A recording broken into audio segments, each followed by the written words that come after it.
Thank you for joining ALA for today's webinar, Developing an Effective Working Relationship Between Your Firm's Managing Partner and Principal Administrator. ALA is proud to present this webinar in partnership with the Managing Partner Forum and the ABA's Laws Practice Division. Remember, all ALA webinars are available on demand, and they also count for Certified Legal Manager credit. You can learn more at alanet.org/CLM. If you have questions about today's webinar or future programming, you can also call 847-267-1396. And now it's my pleasure to introduce your panel for today. Oliver P. Yandel, JD-CAE, took the helm of the Association of Legal Administrators in July 2012, the largest international organization providing support to people in the legal management profession. He's a native of Louisiana and holds a BA in journalism from Loyola University in south of New Orleans and a JD from Washington College of Law at the American University in Washington, D.C. John Remsen, Jr. is widely recognized as one of the country's leading authorities on law firm leadership, management, marketing, and business development. Since 1997, he's worked with more than 350 law firms to help them develop and implement long-term strategic objectives to improve cohesiveness, performance, and profitability. Dave Arnold has served on Pender and Coward's executive committee since 2015 and currently serves as its COO. Having practiced law for 25 years, he leads the firm's eminent domain practice group. Valerie Williams oversees day-to-day operations of the firm's 3 offices. She's a solutions-focused administrator with proven expertise in driving strategy and achieving organizational goals. Jack McCullough is president and managing principal of McCullough Hill Leary PS, a boutique land use and real estate firm in Seattle. And finally, April Campbell is the director of administration of McCullough Hill Leary PS and has been a member of ALA since 2005. Oliver, if you're ready to begin, the floor is all yours. Thank you very much, and good afternoon, everyone. Again, I'm Oliver Yandel, the Executive Director of the Association of Legal Administrators, and we're very pleased to be presenting today's webinar in partnership with ABA's Law Practice Division and the Managing Partner Forum. Today's session is developing an effective working relationship between your firm's Managing Partner and Principal Administrator, and John Remsen will be helping me out with the moderator duties, and we've got a terrific panel to walk through some of the issues today. So before we get started, I will turn it over to John to share some interesting data related to today's topic. So, John, take it away. Well, thank you, Oliver, and it's good to be with everyone this afternoon, and thanks to you, thanks to our panel, and welcome, everybody. Should be a very interesting program, lots of dialogue, interaction among our panel. We're going with a very interactive conversational format, and going to prompt our panel with some really interesting questions. But before we get started, I thought I might share some benchmarking data we've collected through our Managing Partner programs and some surveys we've done the past 12, 18 months in conjunction with ALA. As you all know, there's a tidal wave of change facing the legal profession: technology, more demanding clients, competition, consolidation. Real change. I call it the tidal wave of change affecting the legal profession, and none of these changes are going away anytime soon. I think the pressures will continue to mount on law firms to run more as a business and less as a loose confederation of sole practitioners. So I think that suggests that leadership and planning are more important than ever. The lawyer reaction, the law firm reaction to a lot of these changes is kind of like this. Tell me it ain't so, business as usual. Lawyers don't like change. They don't like risk. I looked at some of the research done by our friend and colleague, Dr. Larry Richard. If you haven't read his work, his blog is What Makes Lawyers Tick. And Larry surveyed lawyer personalities over decades, tens of thousands of lawyers. And here's some of the characteristics of the lawyer personality that Larry has identified. Lawyers are very, very skeptical. That's what makes them good lawyers in many cases, but difficult to lead and adapt to change. They don't like change, risk, love autonomy, low resilience, tough group to lead, but leadership is required more than ever. We believe, Oliver, the ALA, the Law Practice Division, and the Managing Partner Forum are all about helping firms advance the business side of running the firm. We've done some surveys. This is last year's batch, and we'll as we get our panel talking a little bit about some of the issues, we will share some data that we've collected from these different surveys that we did last year and again early part of this year. So As we jump, let's talk about your roles as COOs, CEOs. Oliver, I'll take it back to you. Thanks a lot, John. And, John mentioned about the tidal waves of change, and I think that's a good place for us to start. Let's talk about your roles in terms of leading change within your firms. And, David, why don't we start with you? Sure. You know what I have found is that your typical lawyer's discussion of change is framed as, if there is change to the industry, when will it come? A more progressive-minded lawyer's discussion of change is framed as, when change occurs. And I would suggest that both of those are misguided. The actual discussion should be framed as, change is here and occurring as we speak, and what have we as law firm administrators and managers done to embrace it and to adjust our way of doing business. My favorite illustration is from a book on law firm management, and it's simply a sign that says, and the quote is, "You are not special." And what the author means was that the industry is changing rapidly, and there are no exceptions. No one will be exempt. And the you who is not special is the firm, it's your practice group, it's the attorney, and it's the support. And the resistance that I have found is fierce. We had a shareholders meeting this morning, and you should have seen the body language among my partners in the room when we were discussing computer software, a move towards a paperless system, alternative fee arrangements, more commonly known as AFAs, hardware and the like. They don't want to hear it. Even my own partners think they're special. And so how do you get a firm to embrace what may be the most rapid change the industry has ever seen in its history? I wish I had the easy answer, but I've only been able to identify 4 qualitative items, and some of them are difficult to talk about in a firm. Number one, what we have found the hard way, and I firmly believe this, is that you have to elect leadership that has a stake in the game, that has a stake in the future, people who need to practice law for at least 10 more years, not people who are looking to phase out, people who want to protect their career and they want to protect their place of employment. They're more willing to hear the drumbeat of change, and they're more willing to proactively address it. 2, we leaders have to identify, we have to purchase, we have to implement tools that promote efficiency. This is frequently in the form of software, and it requires mastery of those tools by the leadership as a top-down example. And it requires training of all attorneys and support staff as painlessly as possible.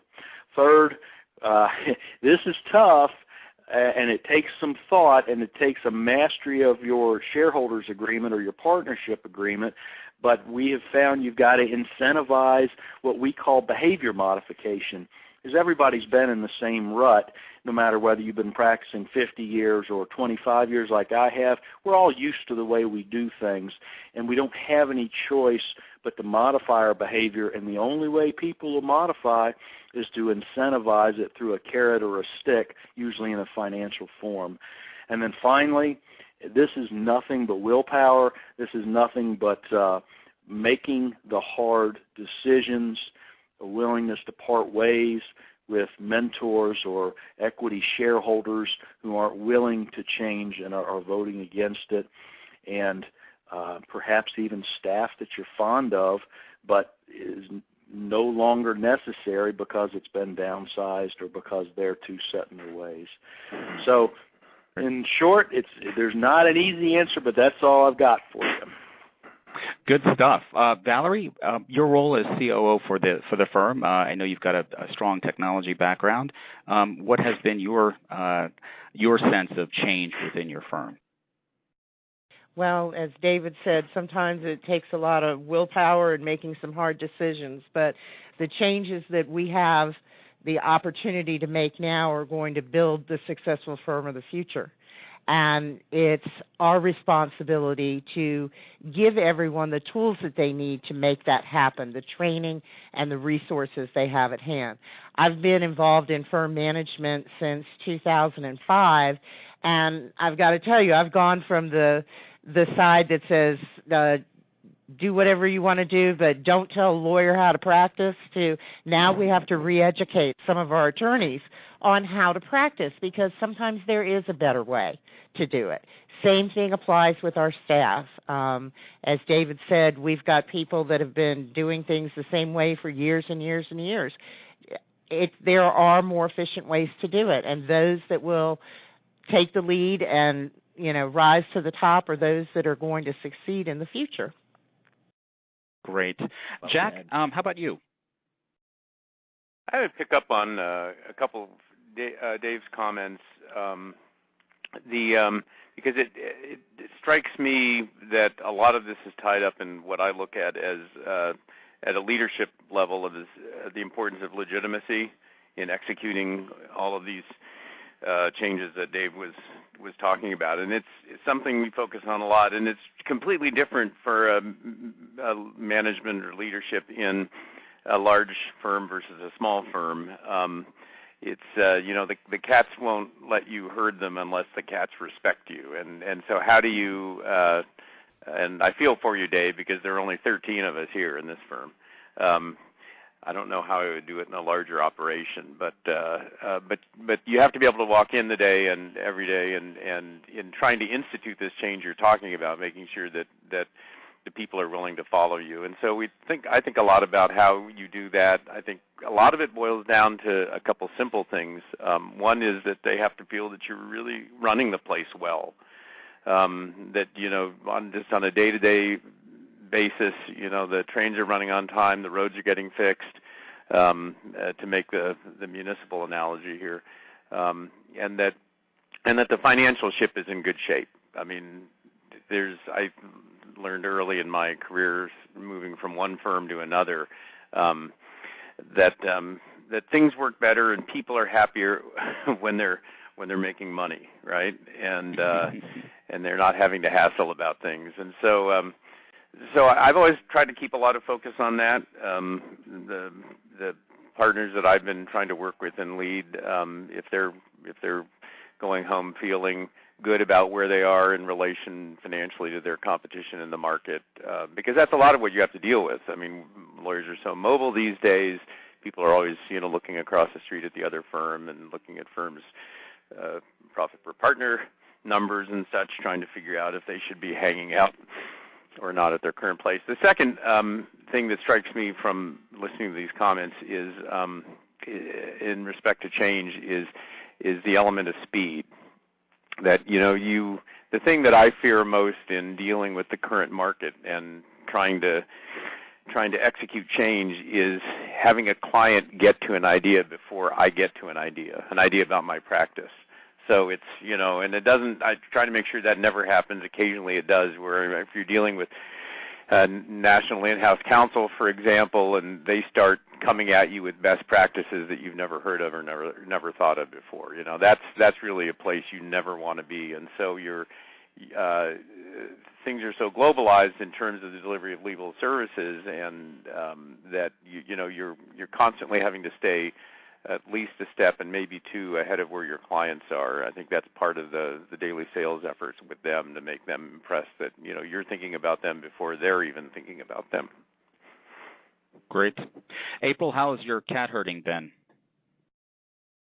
Well, here, I've been here about 6-7 months, and the cat herding here is easier because Jack has created this level of trust with everybody, which has automatically given me a little bit of validation that he decided to bring me in. So, I will say from the past, I've done some rather large change projects in other places, and I can tell you the lessons I've learned is that the power of surprise does not work.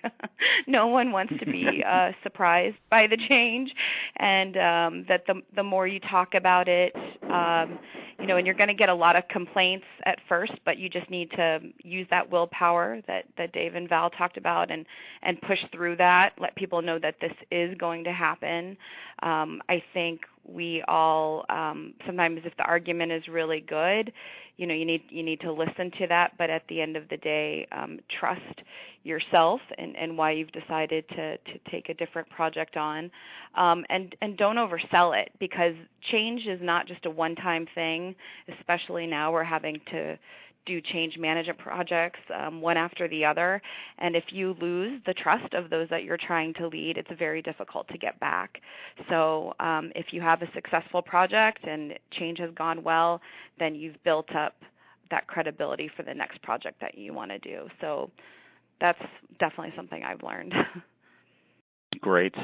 Good conversation, and obviously the jobs are getting more complicated and challenging, but we've got some data from the Managing Partner Survey about the roles and the contributions that you make in terms of as change leaders. So, John, take it away.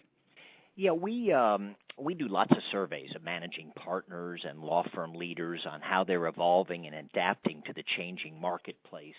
This particular graph is in response to a question we posed to managing partners last April. And what do you view to be your most important contribution to the firm in your role as managing partner? Number one, consensus building. We hear a lot about consensus building, trying to get everybody on the same page, sharing the vision, rowing in the same direction.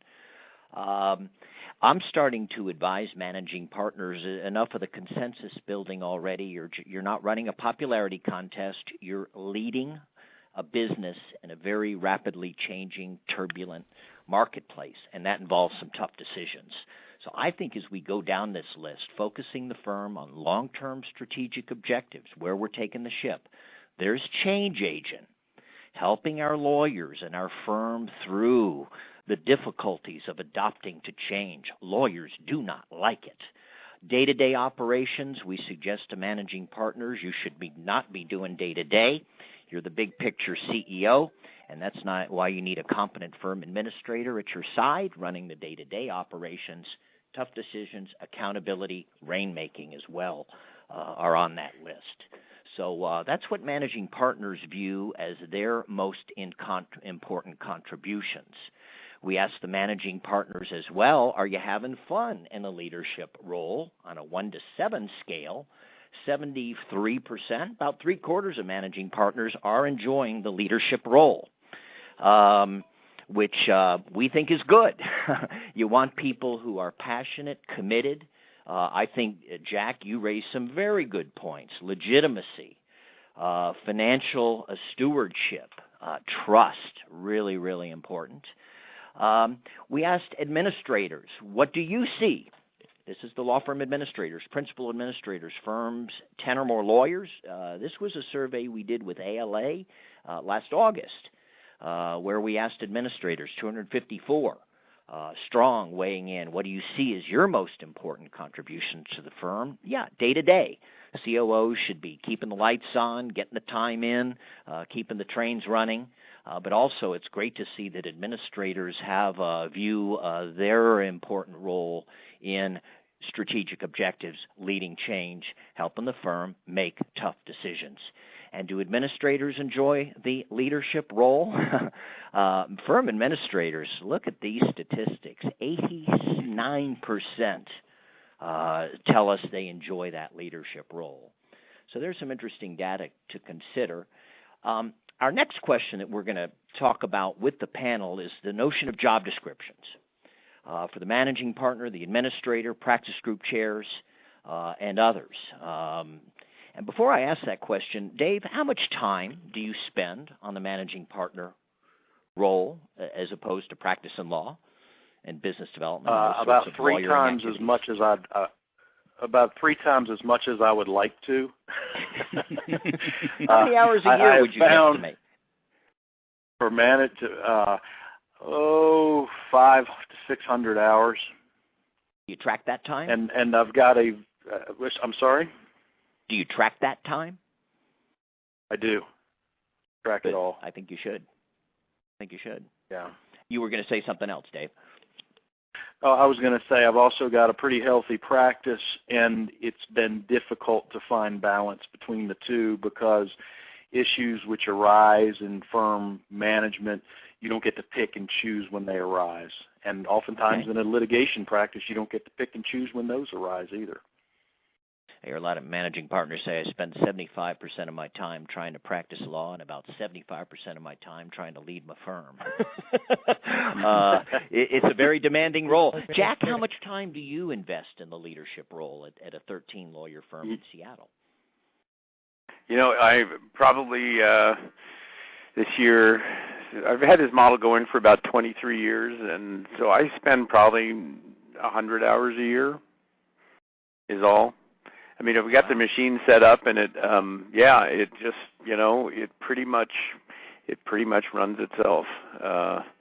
And, we have, it's going to be, and I'm saying that now with having April on board, on a forward-looking basis, I think that's what I'm projecting. I used to spend a little bit more, but not a lot. And, but then again, there were probably fair to say that there were things being left undone. Which April will probably concur with. So, April, glad you're on board. So, Val, let me turn to you. You're our panelist that we sort of designated in our planning call to field this question to lead off whether or not you think job descriptions are important to have for your firm leaders. When I first stepped into this position, I sat down with our managing partners, and they gave me a list of about 10 things they wanted me to be responsible for. And, they were, let's just call them very broad. Today, I think having those job descriptions is essential. I think people need and want to know what's expected of them and what authority they have to do those things that are amongst their tasks. It gives us a roadmap of what to follow. It's also it's essential if you are working in a transition phase, or we've got a lot of our partners are getting older and our staff are getting older and things like that, and we're going to start seeing people retire out and things such as that. We have to have these things written down. We read an article just today. Our CFO shared it with our shareholders at the meeting about tribal knowledge. And, and it's very true. You can't go off of memory. It's got to be memorialized somewhere. And I think these job descriptions are going to be key in the future to making sure that people are doing what they need to be doing on a daily basis to help us achieve our goals and be successful. So Val, you've got a job description. Let's turn to Dave Arnold, your managing partner. Dave, do you have a job description? How do you feel about them? Well, John, the question you posed to Val, there's only one answer, and that is yes.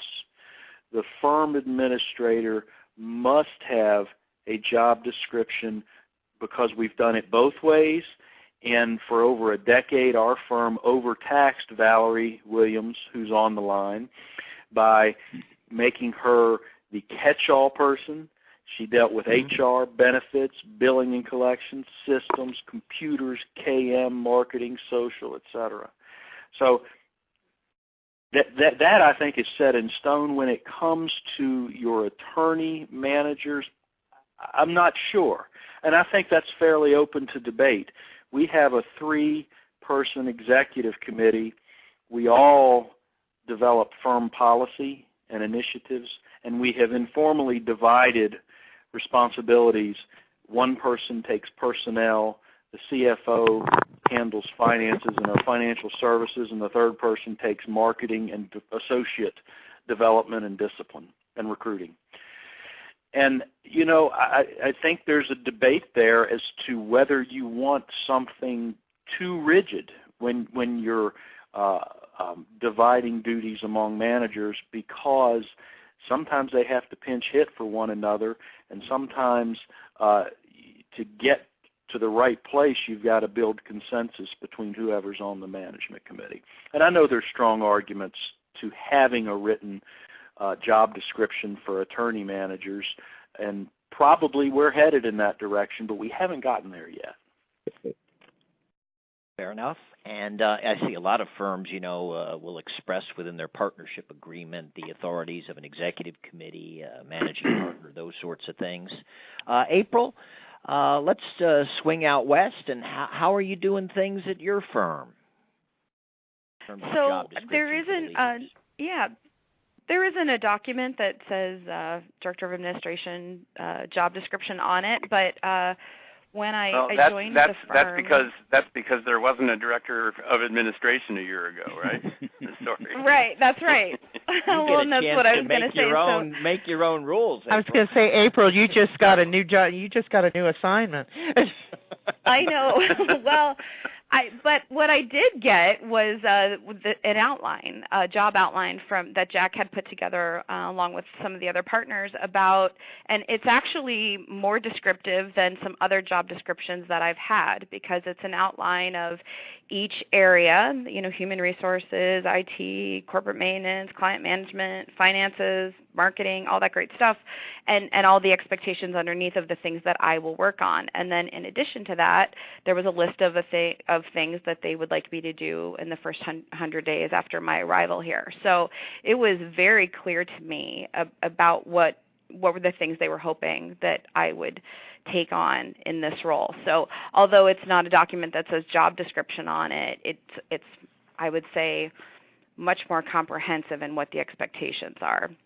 And in addition to that, of course, there's all kinds of conversations that go around beside that, and some things that I've added onto it that I've noticed since my time here. So I think eventually I will have a formal job description, but I believe until you fully know the job, you have to be in it at least a year. So that's where we are right now with my job description. And Jack, how do you feel about job descriptions for managing partners? Well, I would agree with April's observation. We didn't want to put a job description together because we didn't really know what the job was. So we, took the other path and said, well, here are some things we think could be in it. Let's try it out. And so I think, April, it's kind of a work in progress, right? And yep. We'll get to something probably that approaches the job description. But I suppose it needs to be an organic document for all the reasons that we talked about in the last session, the change that's coming at us, right? So if you have one, and I think it is important to have one for someone in the COO position, then it needs to be moving as the firm moves. But on the attorney manager side, I don't. We haven't had a job description because we've had only two kinds of work in the office, two kinds of activities. There's working with clients, and then there's everything else. And so what I've tried to do all these years is to make sure that everybody else in the office only focuses on working with clients. I mean, I don't mean 80% or 90%. I mean literally 100%. So what I've tried to do is make sure that none of this other stuff, so my job description has been all the other stuff, basically, and I'll parse some of it out here and there over the years to somebody, to help kind of pass the load around. But we've really been set up to try to minimize, I'll talk about this later, but to minimize distractions. Attorneys are very distractible and in this environment, right? And so just want to keep them down, keep them focused on really what their job is providing the best possible service to all our clients all the time. Thank you, Jack. Oliver, let me turn to you with that question. And what do you say about job descriptions for administrators and as well for the managing partners of law firms? I think they are extremely helpful and useful for both of the roles, again, because the responsibilities are significant, especially if you are someone new coming into a firm and not really sure what those responsibilities might be. Having those clearly defined makes a big difference and is very helpful.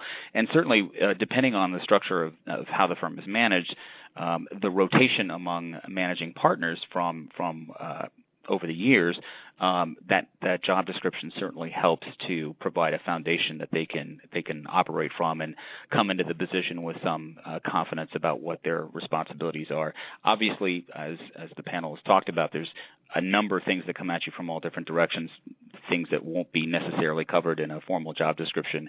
But I do think they provide a good foundation for folks to have clarity around what's within their purview and what things might be the responsibilities of others. So. Well, I think people probably figured out I'm a proponent of the job description that sets forth what's expected of you in terms of your contributions, the time, the rewards. If I were a managing partner going into the role, I'd kind of want to have a deal worked out with my partners as to how much time are you expecting of me, and how my performance is going to be evaluated, and how am I going to get paid. Some interesting factoids. Then I'll look at we'll share some statistics that reflect pretty much what our panel just said.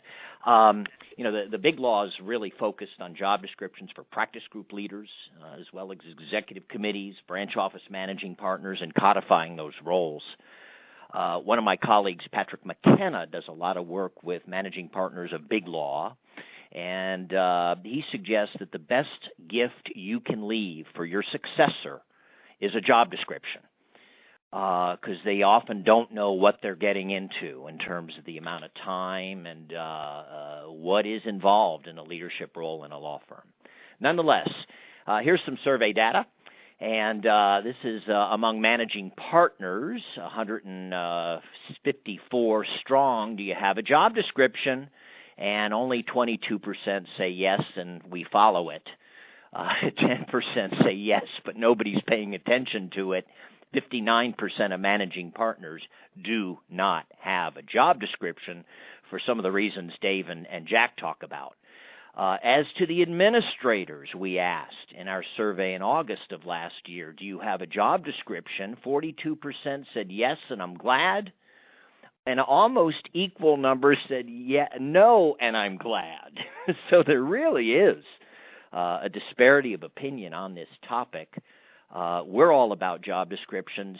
If you're interested in this, John McCulloch, former executive director of ALA, Oliver's predecessor, wrote a book called The Extraordinary Managing Partner a number of years ago. And within it are a number of job descriptions for managing partners based on firm size. And you can take a look at that book. I think it's still available through the ALA website. And we've got some stuff on this topic as well at the Managing Partner Forum website, so you can check us out there. Oliver, back to you. Next question. And for all the importance of job descriptions and the value that they have, the key is the relationship between the law firm leaders, and that really is what makes the difference in terms of success. And so we'll start the conversation with April. You're still relatively new to the position at McCulloch Leary. Do you want to talk about what you've experienced and what you think makes that relationship tick between you and Jack? Sure. I think for me, it's been the same here as everywhere else. The best thing that we can do is communicate with each other and share our expectations, because sometimes the job description is fluid. It's very important to know what is important. And, I always tell the staff, and I tell myself, anything that goes external, that's client-facing, those are the things that are most important. But at the end of the day, we do need to make sure that all of the other things are happening. So, I check in with Jack and the other equity partners. We have a meeting monthly where I go in with an agenda and ask them for feedback on the agenda, and we sit down for an hour and I talk about, what I'm working on and kind of the priority that I'm working through things, and if they feel things need to be rearranged, and we do that. A lot of times other things come up that go up on the list or down on the, to be done later pile, but to constantly have that communication so that I know what is important to them, and they also know what I'm working on and how long it's taking. I think a lot of times these projects that we get ourselves into, because there are so many moving parts, everything takes a little longer than anticipated. And I know I get frustrated even with myself. Sometimes I feel like things are not moving quickly enough. But that goes back into the change management thing we talked about earlier. Sometimes things need to move a little bit slower so that you can get everybody on board. So, so far for me and Jack, I think what's been effective is he checks in with me almost daily and sometimes it's like, everything going okay? Yep, everything great, and but he's always available, and I know he's probably one of the busiest lawyers I've ever worked with, but I know he always is thinking about what is best for the firm and not necessarily what's best for him, and that having that trust in him is really nice too. He runs, for having run this place by himself for a while, he runs a really tight ship, and so I observe how he has been running things as well, because if it's not broke, I don't want to have to fix it, because there's a lot of other things that I can be spending my time and energy on. So I've come in and try to observe and respect the culture and make tweaks that I think would help with efficiency and things like that. So great. So Jack, so far so good. Yeah, or tweaks, but in some cases complete overhauls, I will say, where they were needed. We had a couple HR things that had to be, sort of tended to right away. So didn't result in any litigation or anything, I'm happy to say. Not yet, anyway. Yeah, not yet, anyway. Right. We're still waiting for the end of the limitations period. The communications, the obvious answer, and I agree with everything that April said. Communications happens at different levels, right? So there's the kind of level that April mentioned, which is the daily level, which is, I try to go in every day and sit down. Every day I'm here to sit down in the chair and just check in.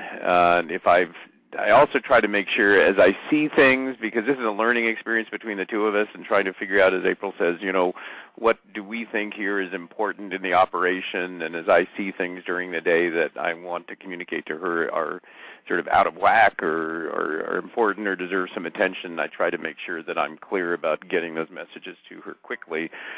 So, but communication also happens at a more formal level, so we try to get together with our equity partners in a more of a structured management meeting once or twice a month to make sure that we're rolling up other issues that occur. And that plays a role in what I mentioned earlier, which is the whole legitimacy exercise, to make sure people are being included in a formal way in those discussions.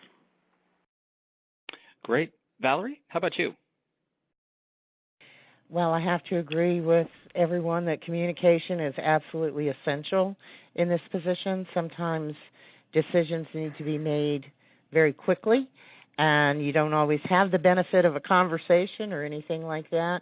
To that end, I feel very fortunate that our executive committee has let me know, in no uncertain terms, they have my back. I'm doing what they've asked me to do to keep the firm moving forward.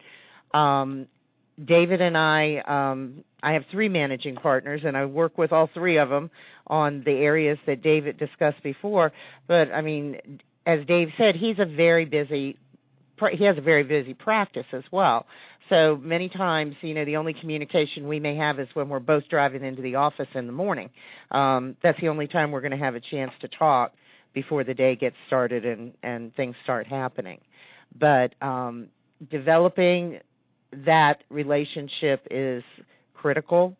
The communication piece, we too are starting to have monthly meetings where Dave and Rick and Mark sit down and go over what their expectations are. I bring them up to speed on what we're doing or what issues have come across my plate, and we try to do a little bit of prioritizing as well. We started it earlier this year, got busy with the 2 new partners that joined the firm, and then now we're trying to get back on track with that. Great, David. Val mentioned that there's a triumvirate of folks that are in the managing partner role. How does that impact the relationship, and what things are unique about that structure that require that either benefit or require more attention in that leadership role? Well, I think first and foremost, we strive, and I don't know that it's always been this way, Valerie, but it's the current executive committee's philosophy that Valerie should have 3 bosses, which is difficult enough, and not 40. And that's a good point. Good point. I'm not going to. I completely agree with every comment that was made on the line here. It's all good, but I'm going to go in a little bit different direction here, and I'm going to let everybody in on a secret, okay? It's going to shock you. But lawyers can be dolts, all right? And attorney managers need to realize, we need to have a realization that our firm administrators have husbands, they have wives, they have children, they have grandchildren, they have hobbies, and I mean, this is terrible, but sometimes they even need a vacation. And I think the first and foremost, not to disagree with communication, but first and foremost, there has to be a realization that you can't take your administrator for granted. You need him or her, in our case her, to be available because, as I said earlier, you don't get to pick when the crises come up. And personnel crises happen at night. They occur in emergency rooms. They occur in different areas. People are human, and doggone it, our administrator is also human, I came to realize. But we have a tendency to forget that, right? When we're pushing, the 3 of us are pushing our expectations off onto her. So I think it's very important that we protect her from the other 37 attorneys who aren't giving conflicting direction to her, so that she at least has to understand that she answers to the 3 of us, and then the 3 of us are acutely aware that we're very fortunate to have this person who's given so much of her when she's trying to have family time, and recognize that there has to be limitations to our expectations, particularly in the off hours. So I go in a little bit different direction there. Good stuff. John, I think we've got some data to share. We do. First, Valerie, that the executive committee has my back. I think that's so important that managing partners, executive committee members really support the decisions that the administrators make on behalf of the firm. And you know how the partners are. If they don't hear what they want to hear, it's the old end run. And often the managing partner is siding with that disenfranchised partner. And it really does negatively influence your impact and effectiveness as a firm administrator. So you can't be doing that. But as Dave, right, and as Dave said, it's difficult. All of our attorneys are brilliant people. They're all incredibly hard workers, and they're all right. They're all right. All the time, right? About everything. All the time. And they don't necessarily all see things through the same eyes. And I know when I say I know my executive committee has my back, I sense that they see what goes on a day-to-day basis, and they know that, I'm not always somebody's going to have something to say at some point in time, and they're not going to be happy. But can't make they them all know happy. that I'm doing what you can't, and that's not always a bad thing. It's not always a bad it's thing. firm first. Another thing I hear a lot of administrators, frustrated with is the micromanagement. Every decision I make is second guessed, and empower your administrator, folks. We're big on that message to the managing partners. With some polling questions, and if you go to managingpartnerforum.org and look under MPF surveys, we've got a lot of data there that might be helpful to you all if you're trying to set up executive committees or what have you. Here's a question we ask of the COOs. and administrators, who you're reporting to, and 55% report to one person, 18% report to 40 partners, 21% report to an executive committee. We asked the level of participation that administrators, principal administrators have within their executive committees, and are you an active participant at your executive committee meeting? And we're delighted to see, we'd like to see the number bigger, that administrators are given voice at the executive committee level, 85% of firms. Are you an active participant in the partner shareholder meetings? We see less participation. We'd like to see the administrators have a seat at the table, have a voice. They're an integral part of that leadership team, and I think both of our managing partners here appreciate that. I find a lot of managing partners don't as much. Last thing we decided to talk about here before we open things up to questions, we've got about 13 minutes left, is advice that our panel might dispense to a fellow COO or CEO. And we decided that, Jack, you were going to lead us off. And what advice might you offer a managing partner, particularly a new managing partner? Well, in some respects, you know, I was new to this whole engagement because for 22 years we never had a firm administrator. So it was an interesting exercise. Last summer I had a longtime employee who had served, you know, bits and pieces of that function, who just up and said she was leaving. And so my first reaction was, oh, you know, gosh, you know, we've been working together for 14 years. This is awful. But then I stopped and I said, no, actually, this is an opportunity. So I sat down and thought, you know, what are our shortcomings? Where can we improve? And then I set about putting the exercise of identifying someone, in this case, very happily it turned out to be April, and talking about what the task would be in looking through the lens of what do we try to accomplish every day at the office.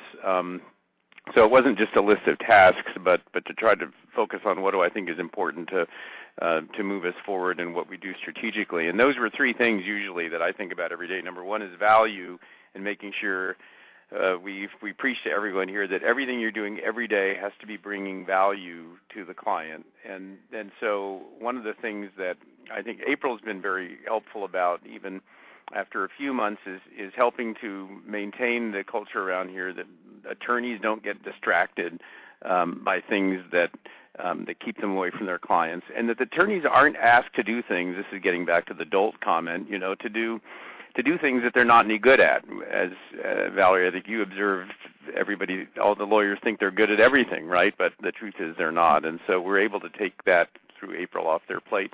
The second was always focusing on the brand, and I think April increasingly is going to be helping us to kind of organize our communication outwardly to the market on that piece, but also understand as we try to maintain our brand going forward how we deal with the issue that was raised earlier about succession and the sort of generational transition that is going to be occurring over the next decade, both here and at firms across the country. And then the last thing is, I've always believed that your clients will never be happier than your employees. And so making sure that people, when they walk in the door, no matter how gnarly the case they're working with, how awful the opposing counsel, they walk in the door with at least a little flicker of a smile on their face, and that they're polite and friendly to everybody, and they look at the office as a place to come to where they could actually have some fun during the day. And I think, you know, April, through helping to stage activities here among us at the firm and maintaining kind of consistency and improving our feedback internally is going to be very helpful to that. Fantastic. April. What Jack said? No. I agree with Jack. You're going to have That's a long most tenure effective. there, April. No. Right. No, I think, you know, all those things that Jack just mentioned, and then being fluid and flexible. I think for so long, law firms everything's been going just fine.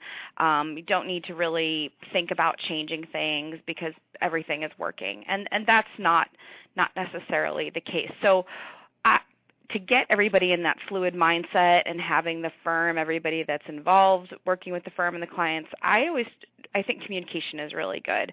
I like to read a lot well, I said communication, this is like my keyword for the day, but I read a lot about what's, going on in the industry. I talk to a lot of my peers in ALA about what they're doing, things that they're trying, and bringing that information back to the firm, not just to Jack, but talking to the other lawyers in the office about it, talking to the staff about it. I think that is what, allows me to be effective kind of in a subconscious sort of way. I had a conversation with our staff the other day. We were doing some e-billing, and, they were talking about what a pain it was, and I was explaining to them about how the clients use that e-billing data on their side. It's not just to get the bills paid, but they're looking at how long it takes our lawyers to, work on particular projects and what the diversity makeup is of the lawyers that are working on these projects, and all of the information that we're inputting into these systems and how it's being used by the client. And you could see the light bulb go on. And so for me, sharing, not just keeping the knowledge that I'm gaining through all these conferences and things that I'm going to, but making sure that it filters down to everybody in the firm, I think that helps me be effective in getting everybody to do what Jack said, which is ultimately serving the client and doing what they're best at, and not having the lawyers try to do things that they think they're good at that they're not. Excellent advice. David, what advice might you offer a managing partner, someone new to the role especially? Well, unfortunately, the advice I would offer was learned through the School of Hard Knocks, learned the hard way. And the best advice that I could give is to make sure you understand your audience, and your audience is the people who appointed you or elected you, right? And and you need to know, I need to know where they stand on issues. Don't have to agree, but need to know where they stand. My tendency, or I think the natural tendency, is to try to let everybody know where you stand. And I have to resist my natural tendency as a trained litigator to make sure everybody gets the point and make sure everybody knows exactly what's up and why we're doing it and blah, blah, blah, pound the podium with your shoes, some real Nikita Khrushchev stuff. That's not really effective, I've found. Okay?